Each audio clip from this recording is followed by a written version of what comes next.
Hey Paranormies! Welcome back to the light side of the paranormal. My name is Alice. I will be your ghostess today. I will be going over one of your favorite haunted dolls, Mandy the doll. One thing that I love so much about Mandy the doll is she is Canadian, like Jenna and myself here at the light side. You may have heard of her from her 2018 movie debut. Now I have yet to see the movie, but I would really like to.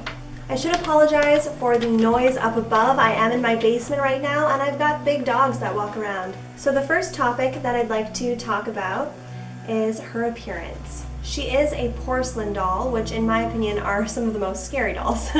She's seemingly bald. She does have a little bit of hair, but it's very short and light. She's wearing an old school white baby bonnet.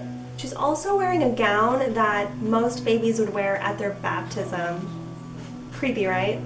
One of the things that's so creepy about her appearance is she does look like a baby. She's got very realistic facial features. And if it wasn't creepy enough, her face has very large cracks on it. One of them goes near one of her eyes, which makes the eye protrude a little bit, just to make it that much more freaky. And now onto the backstory. The original owner wanted to be left anonymous, so we will refer to her as Cassie. Mandy the doll was allegedly passed down to Cassie from her grandmother. Cassie had a young daughter that really liked playing with Mandy, but because she's so young, she didn't handle this porcelain doll with care and did damage her during playtime. Upon seeing the damage on her precious antique doll, Cassie realized that her home may not be the best fit and rushed her doll to the Quesnel and District Museum in BC. My apologies if I'm mispronouncing that. It's spelled in an interesting way and it could be pronounced a lot of different ways, but I'm going to assume that it's Quesnel. The museum curator found it very odd that Cassie was so eager to part with a doll that she had got from her grandmother. Something that's seemingly so sentimental, you'd think that you'd want to hang on to that, even just put it in a box for safekeeping. So that is her backstory, but we all know why you clicked on this video, and that is to know the paranormal elements associated with Mandy the doll. Now, because the museum curator was so skeptical about her eagerness to part with the doll, they actually went back and spoke to her again, saying, listen, I think there's more to the story. And she confessed that the doll had been making crying sounds. She could often hear crying coming from another room. She'd go in, that'd be where the doll was. So that was freaking her out, and she was worried about having this activity around her daughter, and that is the real truth behind why she would part with it. Mandy's first overnight stay at the museum confirmed that there was something much more to this doll than what had originally met the eye. She was left in the lab overnight when they first received her. Now the next morning, employees went into the lab to find a complete and utter mess of the place. Large objects were knocked over onto their side, and smaller objects were tossed all around the room. It was chaos, all overnight, when Mandy was all alone. It was as if someone threw a tantrum or fit. Furthermore, this continued to occur anytime Mandy the doll was left alone overnight. She did not like being alone. Later, she was placed in a display case where patrons of the museum could go and visit her. It was often said that she would make them feel uneasy when they'd look at her or be around her. Photos taken by the patrons of her would often turn out blurry, and there was even orbs and different light abnormalities in the photos.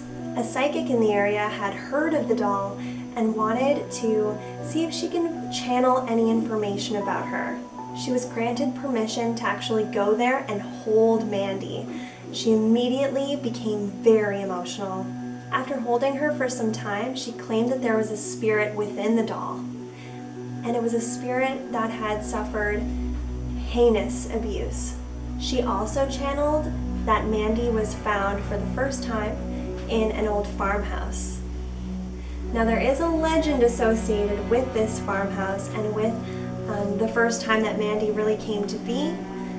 Now it hasn't been actually confirmed that this is the utter truth, but it is a legend associated with the doll, and I wanted to share it with you. A man was walking past this old farmhouse and heard crying coming from inside. which was odd because the farmhouse was supposed to be abandoned. After knocking for some time, with no answer, he entered the house and heard the crying coming from below.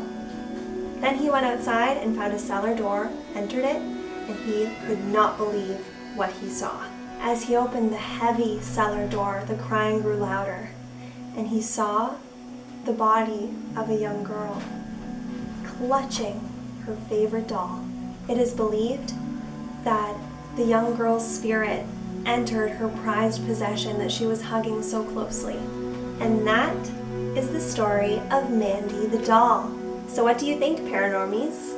Do you believe that this is all just a story, a tale, a legend? Do you believe that there is something more to this doll? What are your theories? Have you heard of Mandy in the past? Have you seen the movie?